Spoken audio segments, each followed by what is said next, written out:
All right. Hi, thank you for joining us tonight. I think we're going to give people just a couple more minutes to log on, but then we'll get started.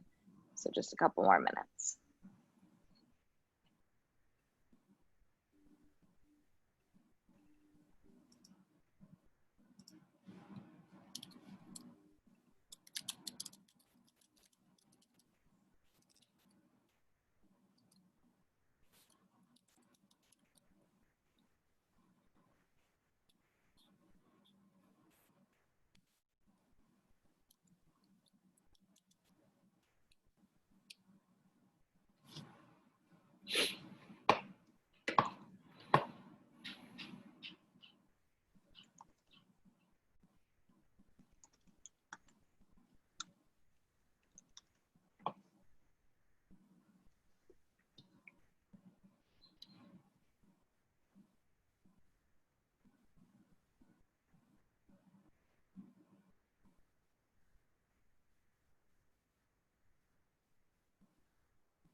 Hi, everyone. I think we're going to give people just one more minute or so to get logged on, and then we will get started.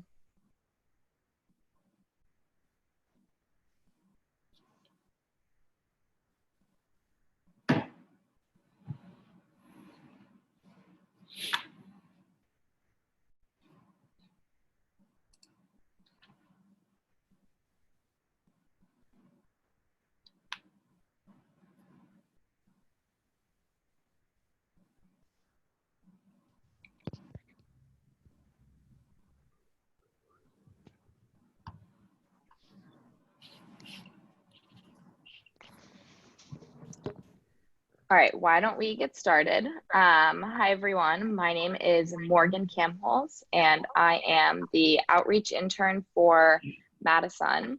In just a few moments, I'm going to pass it off to my coworker, Sam Deniski, for his presentation. But really quick, I would like to explain some logistics to ensure the webinar runs smoothly. Sam's presentation will last about 45 minutes with 10 to 15 minutes at the end for an open question session. If you do have a question during the presentation, however, feel free to use the chat function on the bottom bar or the raise hand function, and we would be happy to answer any questions you have. We do ask you keep yourself muted though throughout the presentation to ensure that everybody can hear correctly. And we will be recording this presentation and posting it to our events page if you need to rewatch any portion of it. So with that, I will pass it off to Sam. Thank you, Morgan, and thank you everyone for joining us on this beautiful night. It's not stormy, it's not hot, so thank you for taking the time to be with us. We're going to be talking about solar tonight, specifically about residential solar. I just want to run through some of the topics that we're going to be talking about tonight. First off, we're going to start with how solar works. Then we're going to go into reasons to go solar, as if you needed any. There are several, but you know, if you maybe just have one, we can show you a few other reasons why doing a solar array makes a lot of sense right now. And then finally, we're going to go over economics and incentives too, probably what most folks want to hear about. But as Morgan said, I'm Sam Deniski. I am the program manager here at Renew Wisconsin. Renew is a renewable energy advocacy organization. We do policy, programs, and education work across the state. And we do everything from solar and wind power to things like EVs and biogas as well. So today, though, we're going to be mainly talking about solar. So we all may be coming in with different levels of knowledge as to how solar works. So I'm going to make sure we're all at least on somewhat of the same plane here and talking a little bit about not only the technology, but also we're going to be talking about some commonly used terms as well. So these are terms that you might not know about that will come up through the course of this webinar. And the first word is kilowatt. When we talk about kilowatt, we're basically talking about the capacity or the size of a solar array. So for instance, a home is usually around 5 kilowatts. A church can be around 20 kilowatts. A business might be anywhere from 20 kilowatts to several hundred kilowatts. But basically we're talking about the amount of solar in a system. Kilowatt hour is a little different. That is the amount of energy that's provided over a period of time. So typically when we talk about kilowatt hours, we're talking about the amount of energy your home will need, usually over the course of, say, a month. So my home, for instance, uses right around 400 kilowatt hours per month. It's a fairly small home. So that is just something you can use to kind of gauge, how much solar and how many solar panels you might need. The next term on our list is solar cell. Solar cell is what converts the photons into energy. So if you look at the image right here on the left side of the screen, the little squares located within that solar panel, I'm sure you all know that that's a solar panel. Those little squares within the panel, those are the solar cells. So typically each panel is comprised of either 60 or 72 solar cells, and that's what actually makes the electricity. A solar array is a collection of all of these solar panels right here. That's what we talk about. Typically when we say solar array, we're just referring to the solar panel part of the system. And then a solar system is all of the components put together. And that's what we're going to talk about here in just a second. A lot of people assume, solar technology has certainly come a long way just in the last 5 to 10 years. A lot of people view it as a very new, very advanced technology, but it's really simple when you get down to it. There's really, outside of some wiring and a few other, racking mechanisms and things like that, there's really only 2 components to a solar system. And those 2 components are the solar panel, which I'm sure everybody knows about. That's kind of the face, if you will, of a solar system. And then there's the inverter, which is more of the brains of the system. It kind of does the behind the scenes work. If you use a movie analogy, think of the solar panel as like an actor, and inverter is like the director, sort of doing the stuff behind the scenes. So the solar panel, like I said, actually converts the sunlight into electricity. It does that through 2 different layers of silicon. So there's no, there's no machinery, there's no moving parts. And because of that, there's nothing really that will break down. It's just, like I said, a chemical reaction. And because of that, these solar panels last quite a long time. All of the panels offered through our program, as a matter of fact, have 25-year warranties. Typically, like most products, they last a lot longer than their warranty, but they're guaranteed for at least 25 years. So something to think about there. The other component, like I said, is the inverter. And like I said, that does sort of the behind the scenes work. So the solar panel, like I said, uses sunlight, uses photons from the sun to create an electrical current. That is actually DC. Happens is the inverter converts that DC current to AC current. AC is typically what most of our appliances, our electronics in our home use. The warranties on inverters are anywhere from 12 to 25 years. I think they all come with a standard 12-year warranty, and then there is an option to purchase an extended warranty for those. So they do, a lot of times over the lifespan of a solar array, you might need to swap out an inverter. That's just because there are more, components to it, more moving parts, things like that. But for the most part, that's really the only maintenance that you have to do with these. Just like solar panels, inverters are also changing a lot. They're improving a lot with technology. Most of the inverters, I think all of the inverters now come with some sort of monitoring equipment. So either you can check out how much energy your system is making online. A lot of inverter companies now even have a phone app, so you can just check it from your phone if you're on the go, if you're at home or at work. So it's really cool, really interesting stuff for those of us techies and those nerds out there. So this is sort of what a solar system looks like if we throw sort of all of the components into the array together. So when we talk about solar arrays and solar systems, we're talking about grid-tied solar arrays. There's a little bit of a misconception that when you do solar, you're off the grid, you have battery backup, things like that. Those systems are optional, but most of the systems, certainly all the ones that are available through our program and our pricing, they're all grid-tied solar arrays. And there's several reasons for that, and we'll get into that in a little bit. But I just want to kind of walk through how a grid-tied solar array works. So during the day when the sun is out, the sun will shine here on your panels. Those solar cells within the panels will create, like I said, direct current or DC electricity. That then flows down into your inverter. Your inverter converts it again from DC electricity over to AC. It then flows through your electrical panel and then out into your electronics and your appliances, your lights, your TVs, et cetera, et cetera.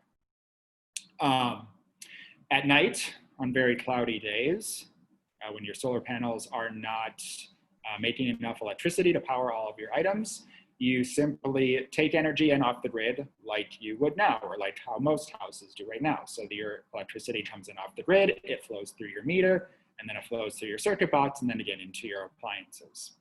Now, the good thing about a grid-tied solar array is, one of the good things I should say, is the fact that you can take in electricity off the grid even when your solar panels aren't working. Basically what this means is your home, you're going to be able to continue to use all of your electronics and your appliances just as you normally would, even when the sun goes down or even on a really cloudy day or something like that. The other good part about having a grid-tied solar array is quite often, I'll show you a better example of this later, but when your solar panels are producing more electricity than what your home needs, and often this is during the middle of the day, typically when folks are away from the home, maybe out at work or whatever, at school, all the excess energy that you don't need actually flows back through your meter and then out onto the grid, and it flows down to your neighbor, your neighbor's neighbor, et cetera, et cetera.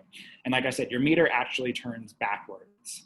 And what that means is that you're basically building up credits that you can use on those cloudy days and during the nighttime hours when you do have to take in electricity off the grid.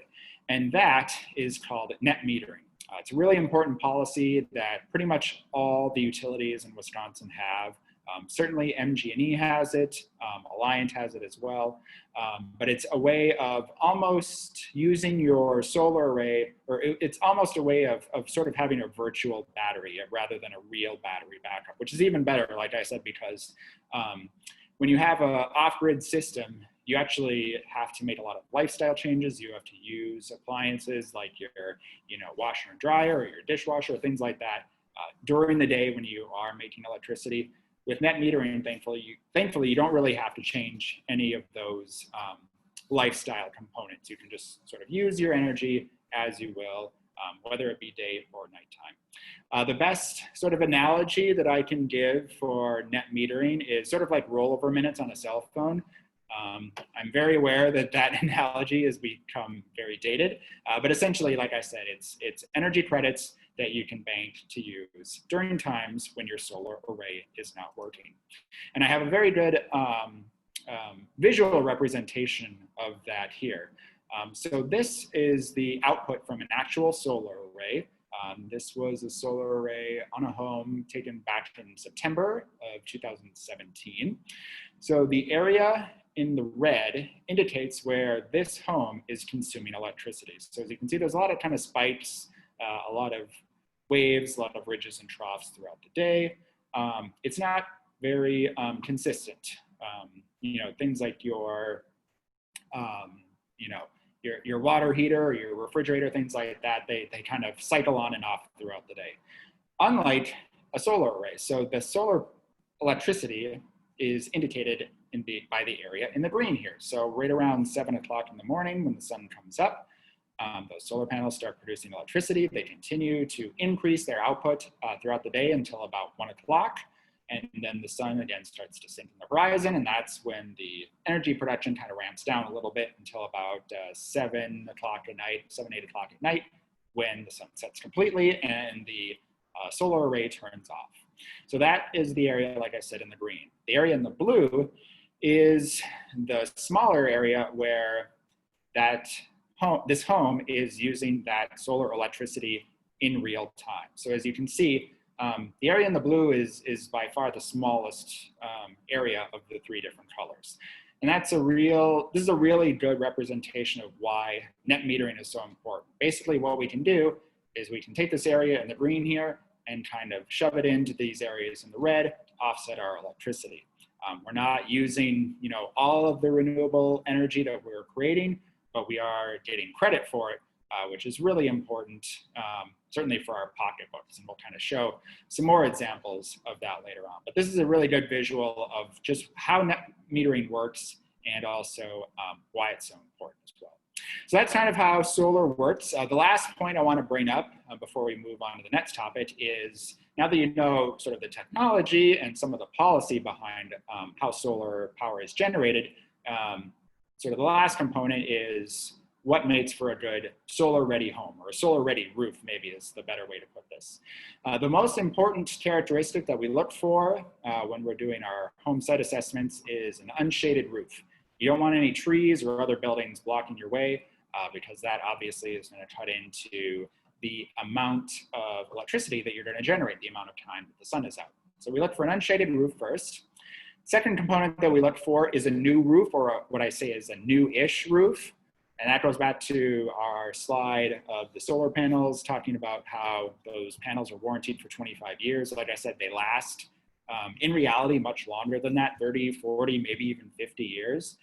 So that is essentially the same age as a typical shingle roof. So you want to go in with as new a roof as possible, because that way you don't have to have someone come in, re-roof your roof halfway through the project, and that is going to eat into your return on investment, because you're going to have someone come and disable the system, redo the roof, and then put the system back in. So it's just a way of maximizing your return on investment. You certainly can do it. It's just not recommended because, like I said, it does cost a little bit more money. The other component that we look for is a south-facing roof. East-west roofs are certainly okay. Again, that is partly due to net metering policies, but also increases in technology as well. As long as your east or west-facing roof isn't really shaded, you're still going to be able to produce more than enough electricity to offset your use throughout the day. And then the final component that we look for in a solar-ready home is an energy-efficient home. The kilowatt hour you don't use is the cheapest one that you're going to buy, right? If you can curb your consumption, you can purchase a smaller array, which means your return on investment is going to be that much quicker, and it's just going to help you out in the long run. So we definitely encourage folks to, upgrade their appliances, upgrade their light bulbs, certainly things like that. Not so much with insulation, because that's usually getting more into heating. If you have electric heat, that certainly is going to be a component as well. But all in all, you just want to make your home as energy efficient as possible. So that kind of brings us to the end of the first part of the webinar tonight. Are there any questions out there? I thought I might have seen one pop up. Okay, never mind. That was just Morgan putting up a link, which is great. Thank you, Morgan. But if there are any questions, I can certainly take them now. I'm just going to take a sip of water and let anyone put in a question if they have any at this time.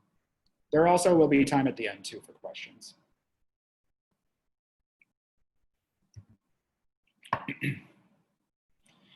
Okay, since there aren't any, we're going to move on to the next topic, which is why should we install solar? Why is solar a good investment, even in a northern state like Wisconsin? I know a lot of people, when they, the first thought that comes to mind when they think of solar electricity is big solar farms in the middle of the desert. And it's certainly true that states like California, Arizona, Nevada get a lot more sunshine than we do here in Wisconsin. But we definitely still get enough sunshine in the Badger State to make enough electricity to offset our consumption. So this map right here is a map of how much sunshine essentially strikes the earth every day. So the oranges and reds are areas that, as you can probably guess, receive a lot of sunlight. Areas in blue and purple don't receive much sunlight. Wisconsin is right in the green here, so we're kind of in the middle. You might be wondering why there's a map of Germany here on this figure, and that is because Germany made a really big investment in their solar output about 10 years ago. They get anywhere from about 5 to 15% of their annual electricity right now from solar. It's going to be going up quite a bit, though. I think they have a plan to be, I believe it's 50% renewable by 2030. In Wisconsin, Conversely, we do not get much of our electricity at all from solar, less than 1%. That number is going to be going up a little bit in the next couple of years with some new solar farms coming online. But the main point that I'm trying to make here very slowly is that even though we have a better solar resource than Germany, we're not putting it to good enough use. So we definitely do get enough sunshine. And if Germany can get a good majority of their electricity from solar, we can certainly do that in Wisconsin too. Another myth that I sort of like to bust is that solar is not reliable. It's not true. Even on cloudy days, your solar array will still make electricity.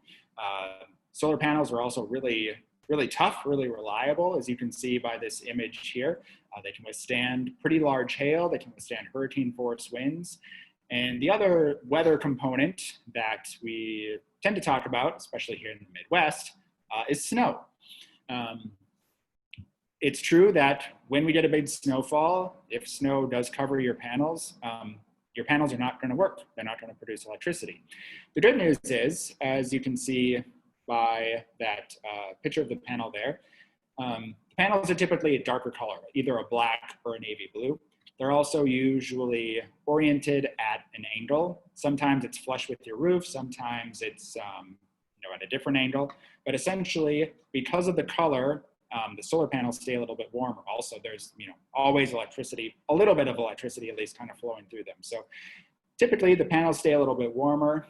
When the snow falls on them, they will melt on their own and slide off on their own. My parents, for instance, live in northern Minnesota. They just had a solar array installed last December, so about 18 months ago now, 19 months ago.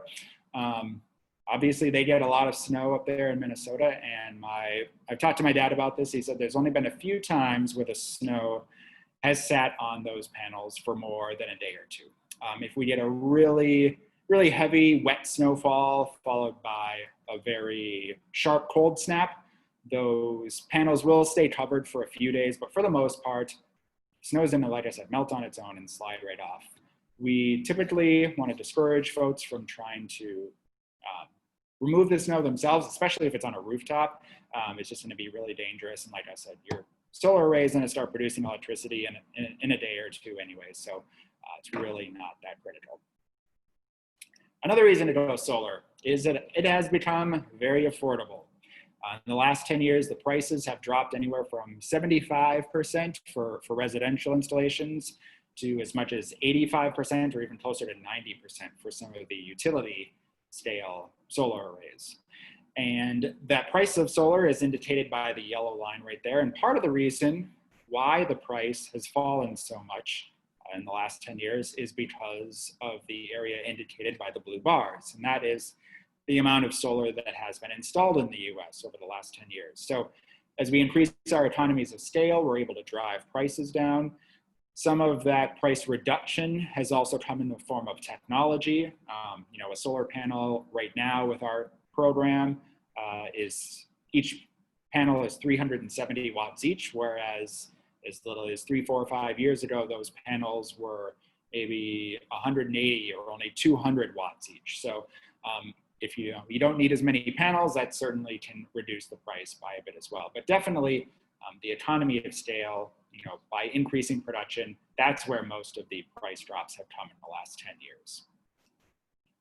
With that, not only have the arrays themselves become more affordable to install, but they're also increasing the value of your home as well. So this was a study done in 2017 out of Colorado at the National Renewable Energy Laboratory. It said that a solar home sold for 20% faster and 17% more than a non-solar home. Basically what this means is, let's say you're going to sell your home, you and your neighbor have about more or less the same house. They were probably built about the same time, they're maybe about the same size. If your home has solar and your neighbor's does not, your home is going to sell, like I said, for more money and more quickly than your neighbor's. And it kind of made sense. If you're a homeowner looking to buy a new home, you see two homes that are very equivalent for the most part, but one home has a much more significantly reduced electric rate, you're definitely going to go for that home because it's just going to be less cost for you in the long run. So this like I said, was a study a few years ago out of Colorado. I don't know of any subsequent studies that have been done in Wisconsin, but it has shown, there have been other studies since this one that have shown similar results as well. Another reason to go solar is you can help out the local economy.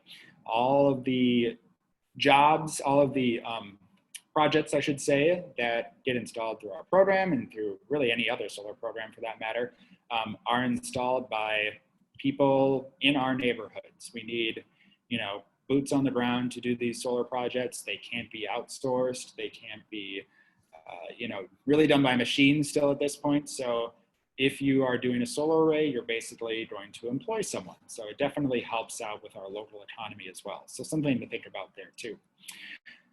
Another reason, and this is probably, for a lot of people, or at least for a long time, it was definitely the number one reason for quite a while. It's kind of falling lower and lower on the charts now, but still certainly very important. It helps contribute, obviously, to a healthier environment, less pollution, mitigating climate change, things like that. If we take an average 5 kilowatt array, you'll see this 5 kilowatt array, this hypothetical array, come up a few times in the talk. Over the course of 25 years, that 5 kilowatt array will offset almost 120 tons of CO2, over 200,000 miles of driving, and 14,000 pounds of coal as well. So certainly the environmental component is not one that we can just gloss over. Yet another reason to install solar, the potential to drive on sunshine. A lot of folks now are installing solar in tandem with electric vehicles. A lot of auto manufacturers now are making models of electric vehicles. They're becoming attractive looking models. They're fun to drive, less maintenance cost as well. So this is another way, not only can you save money by installing solar, can you save money on your electric bills, you can also potentially offset your fuel bills as well. And this is a way that you can drive that return on investment time down even further. So something to think about if you're also thinking about or if you're also thinking about purchasing an electric vehicle, we can size your solar array to kind of match what you might need for both your home and for your vehicle as well. And then the last reason, and this is becoming probably the most important reason now on most people's lists, is it allows you to save money big time. By producing your own electricity, you're able to lower your electric bills, and by that, you basically free up a source of monthly income for yourself for, like I said, 25, 35, 45 years. And that is in addition to rising utility prices. Typically, utility rates rise anywhere from 1% to 3% per year. And this is a way, even if we assume that the utility rates don't rise at all, you're still going to be saving money, but potentially you're going to be saving even more money, because in a way, by purchasing a solar array, you're basically locking in electricity rates for 25, 35, however long your solar array lasts. So as I pointed out, there's lots and lots of reasons to go solar. We at Renew don't really care which reason you pick. Hopefully you pick all of them, but there are quite a few. Like I said, it works, even in Wisconsin, even in a northern state like ours. It has become certainly much more affordable. We're going to talk about that in just a few minutes. It increases the value of your home. You increase the jobs in the local economy. You can fuel your vehicle. You can help save the environment, and you can save money. Hopefully, you're going to do all of the above, and that's kind of the reason why. But as you can see, there are many, many reasons to go solar. So at this point, I'm going to pause again and see, Morgan, are there any questions? Yeah, we do have a couple questions, I think, that more related to the first part of your presentation. Okay. The first one from Christopher. He asks, can I deduct the cost of replacing my roof on my taxes?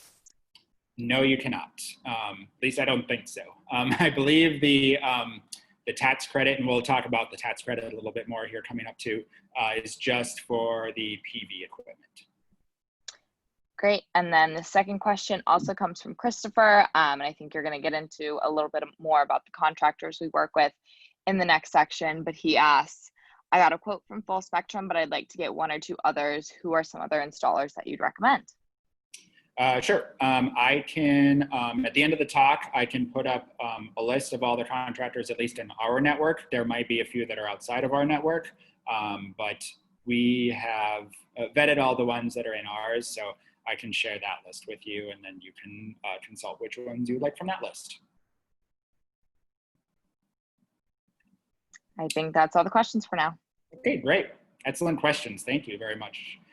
Okay, so we're going to move on to the meat and potatoes now of the talk, the economics and the incentives. How much does this actually cost? Is I'm sure what a lot of you are wondering about. So we're going to start by talking about the benefits of joining a group buy. This is a group buy. There are several across the state. This is a format that has worked for many areas across the country over the last 10, 15, 20 years. And what it does at the surface, we simplify the process. We choose, as we pointed out, contractors. We negotiate a set price as well. And we also help you out through the installation and the buying process. So through that process, we're actually able to get you a discount. That discount is roughly 6%, 17% for large systems. That would be 8 kilowatts and above. If you have a bigger house or if you have a bigger electric load, you're going to need, a larger system. And because of that, just like buying at Costco, you're going to get a bigger discount by purchasing more solar panels at once. So our prices for this year, we have two set prices, I should say. One is $2.93 per watt, and those are for North American-made solar panels, either from Canada or from the US. And the other option is $2.88 per watt for imported panels. I believe they're all imported either from Japan or from South Korea. Both panels, regardless of which kind you purchase, excuse me, make electricity the same way. They're all extremely reliable. The only difference, the only reason for the additional price is the North American panels are a little bit more efficient. Those ones, like I said, are 370 watts each, as opposed to the imported panels, which are 320 watts each. However, if you get, say, a 5.3 kilowatt array in North American panels versus a 5.3 kilowatt array in imported panels, they're both going to produce the same amount of electricity. The only difference is if you get a system with 10 North American panels versus 10 imported panels, that North American solar array is going to produce a little bit more electricity. So that's the only reason for the increased price there. All right, moving on to our next slide. So we talked a little bit about the discount you received through the group buy. Another discount that you should be able, that some of us, not all of us, might be able to qualify for, is a Focus on Energy incentive. Focus on Energy is a statewide program. They do excellent work on energy efficiency measures, and some of those also include renewable energy incentives too. Everything from discounts on solar arrays to free light bulbs and things like that. For a solar array, the incentive that Focus on Energy offers is a $200 per kilowatt rebate, essentially. That rebate is capped at $1,000. So there are, certainly some qualifications that come with receiving this incentive. Your rooftop has to be 10% or less shaded. I think I pointed that out earlier, that shading is really one of the primary components that we look for in a solar-ready home. And you also have to face within 90 degrees of due south. So basically what that means is your rooftop essentially has to be south-facing, or southeast facing, or east facing, or south facing, southwest facing, or west facing. Basically anything but north, northeast, or northwest.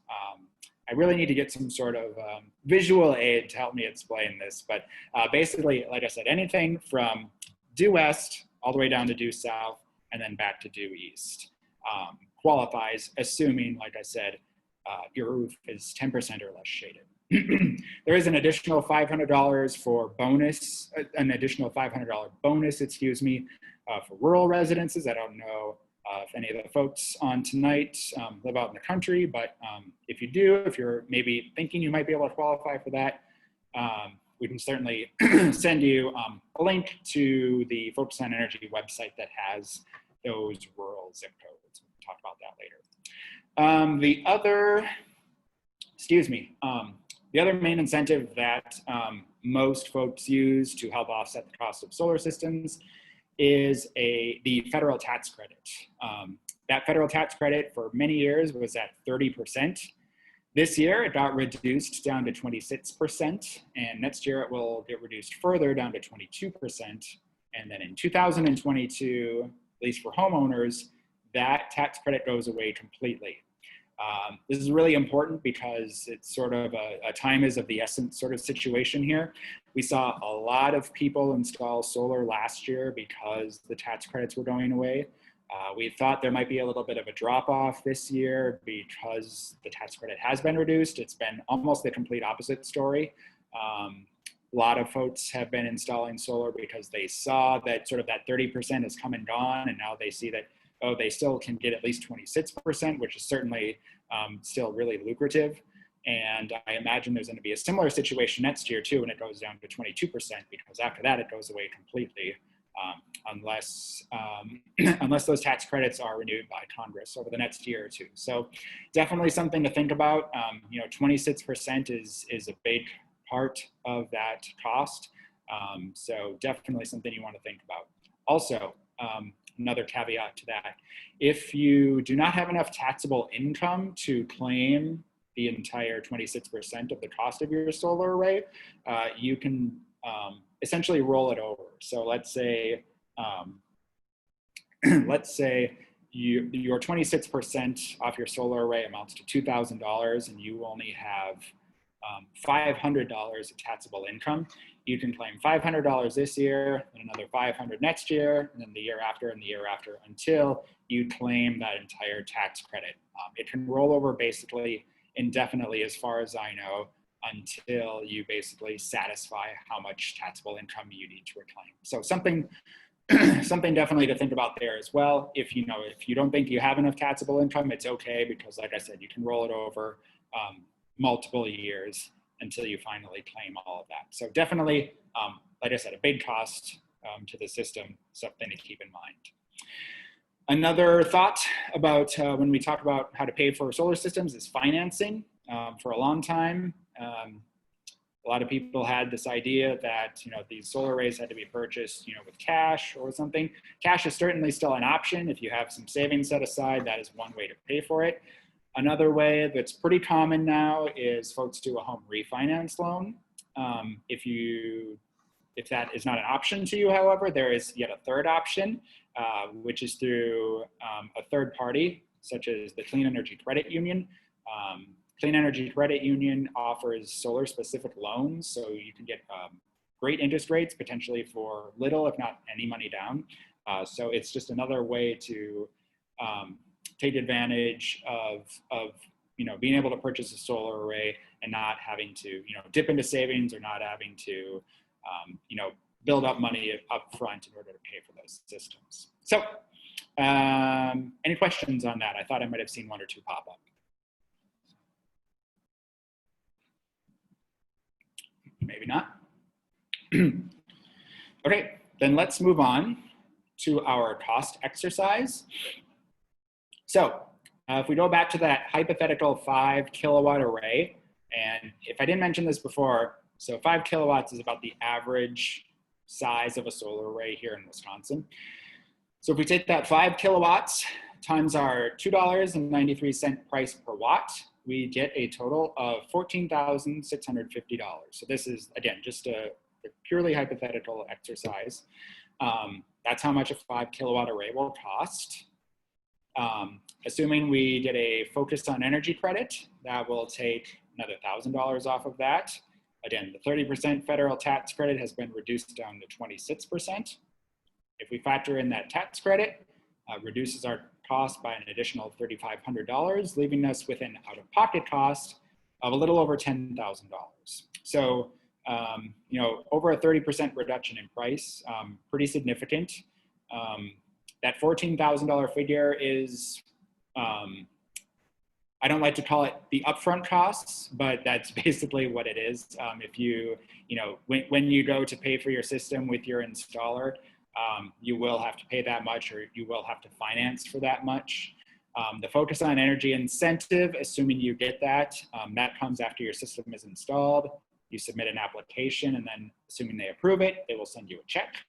And the federal tax credit, that money is received by putting an amendment to your income tax credits the following year. So for instance, if you installed a solar array this summer, the focus on energy credit, or focus on energy incentive, excuse me, would come pretty much right away as soon as you submit the application.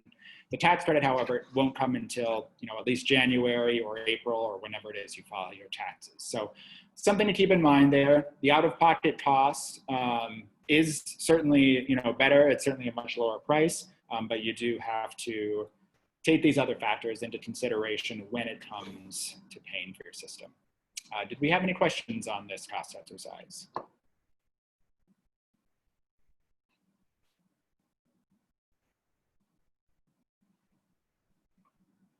Okay, great. Then I'll move on to the next slide. So now that we know essentially how much our array costs, we can also calculate its value, or how much time it takes us to get a return on our investment.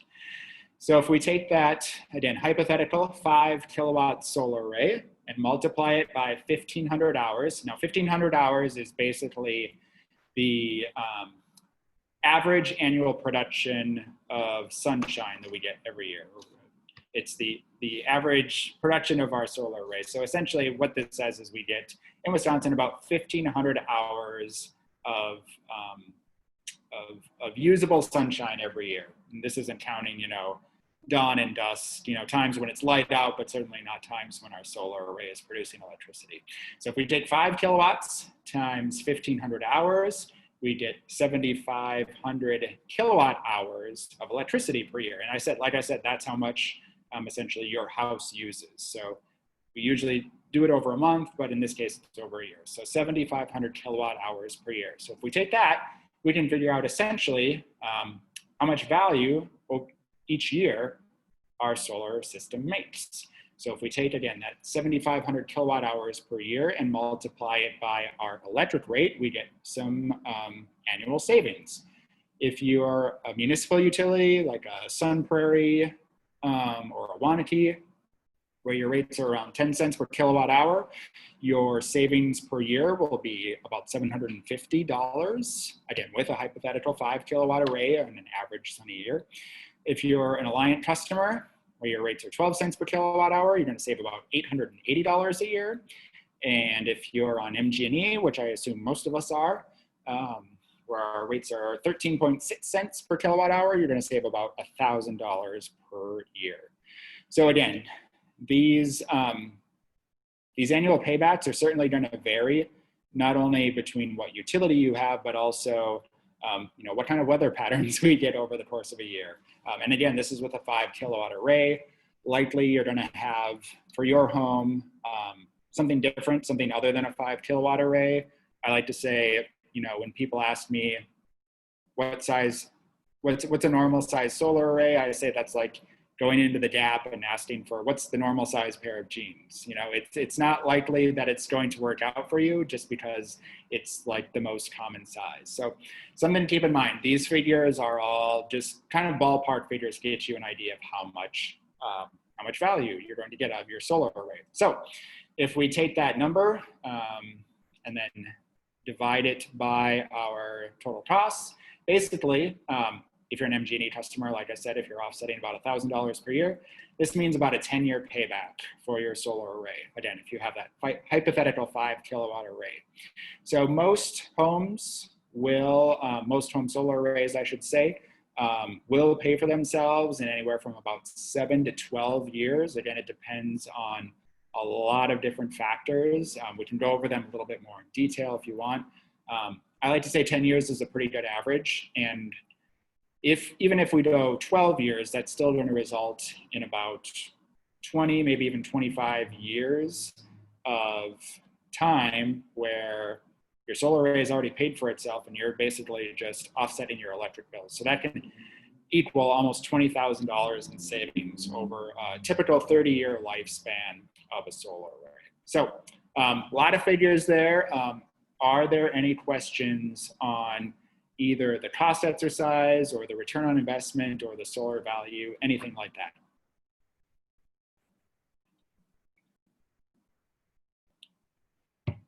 Nope. Okay, then we can move on to the final slide, which is what to do if you're interested or how to install. The first step, if you haven't done it already, sign up at MadiSUNsolar.com/I'm interested. There's a form where you fill out information on your home and your electric use, things like that. Our staff uses that to evaluate your home. We give you a phone call.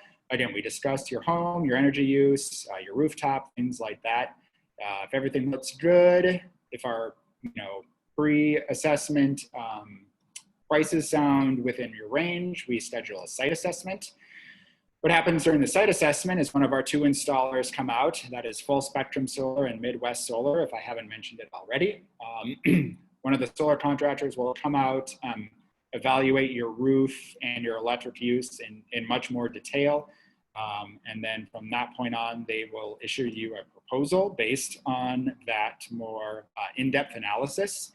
And the proposal contains much more specifics, the exact amount of solar panels, the exact size of your system, exact price, and all of the potential incentives and rebates that you might be able to apply for as well. If that looks good, it turns into a contract. Assuming the contract looks good, once you sign it, then the installation actually happens. Ironically, so this entire process can take anywhere from 1 to 2 or even 3 months, sometimes even longer on certain years. Luckily this year, it's only about a 1 to 2 month sort of total time frame. But the construction of the array itself really only takes a day, maybe 2 days at the most, depending on weather and maybe some electrical upgrades or any unforeseen issues. So the actual construction of the solar array happens really fast. It's all of the sort of planning, the permit applications, things like that, that kind of slow things up. So that is what you need to do to install. So finished up a little bit early, but certainly more than happy to answer any questions. Also, there's not a lot of us here tonight, so Morgan, if people have questions, just feel free to unmute those folks and they can just ask them through the microphone.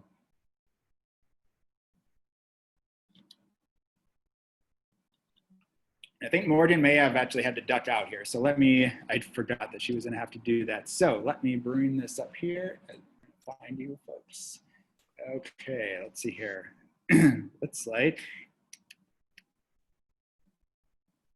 yes, Christopher, we can get you certainly a copy of the slide deck. Let's see here. Sorry, let me bring this up here real quick. Kevin, did you have a question? I do. Unmute you. Whoop. There we go. Sorry about that. Unmute. You hear me? Yes, I can hear you. Okay, so my roof is completely shaded by tall black walnuts. However, the opposite side of the house, I could build a shed, is what I'm thinking. Is that doable? Yes, certainly doable. A lot of people have put arrays on like detached garages or sheds or things like that. The only issue is you talk about rooftops, but I don't have a roof. Okay. You're not hearing me, are you? I can't hear you now. Hello? Hello? Okay. Hi. Okay. Okay, so I have a couple of trees I would need to take down this to work, but I think it would work just fine. Being on the north side of my driveway, on the north side of the house. Even in the winter, I get sun there. Well, you certainly can do it. It's definitely going to increase your return on investment time. But if that is the area that's the least shaded, it's certainly something we can look into. Mm-hmm. Okay, good. Okay. let's see. There is a question from Lisa too. Okay, Lisa, I can just read it or I can unmute you. Yes. Okay, Lisa's question is, how do you determine how big an array you need? Excellent question. What we do is when you sign that I'm interested form, we ask how much is your electrical use per month.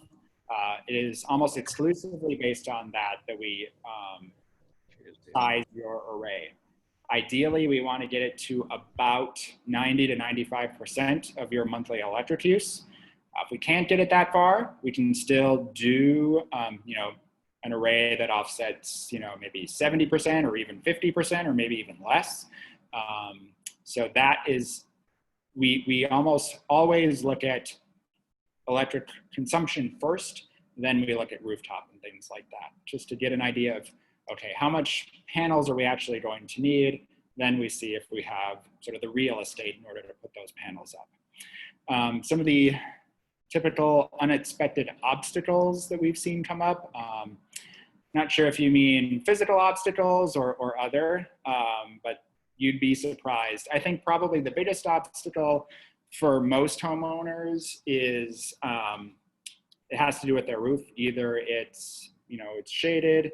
A lot of times it's too old. Maybe they have a 20 or a 30-year-old roof and they have to replace that first.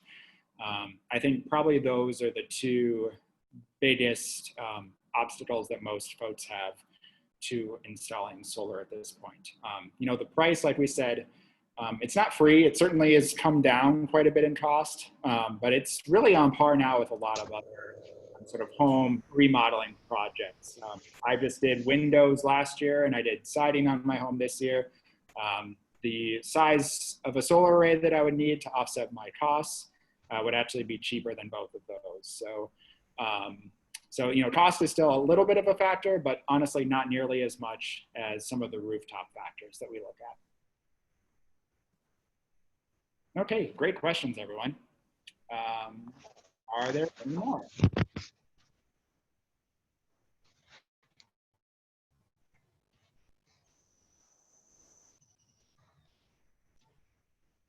I'll just go on to the next slide here. So this last slide contains my email. I certainly can stick on for a little while longer. Morgan had to duck out, but I think she might be back, so I'll probably stay on until she gets back. That being said, you're free to log off. You can certainly take down my email. If you have questions that come up later on, either later tonight, tomorrow, a week from now, whatever, it doesn't matter. Feel free to shoot me an email at any point. That is one of the really big perks of the solar group buy, is that we are here to act as a consultant for you. So definitely take advantage of our services, I guess is what I'm trying to say.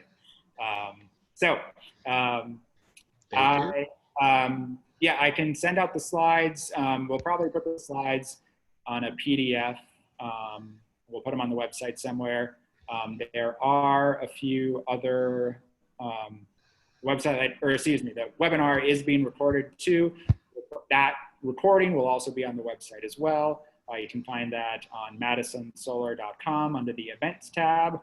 Just come to the July 29th webinar and you can review it again, or you can check out other ones too if you want to look at another one, but all the slides will be in there as well. So you can fast forward or rewind through that as you please. Thank you very much. Adios. Great. Thanks for coming. Bye-bye. You bet. Bye-bye.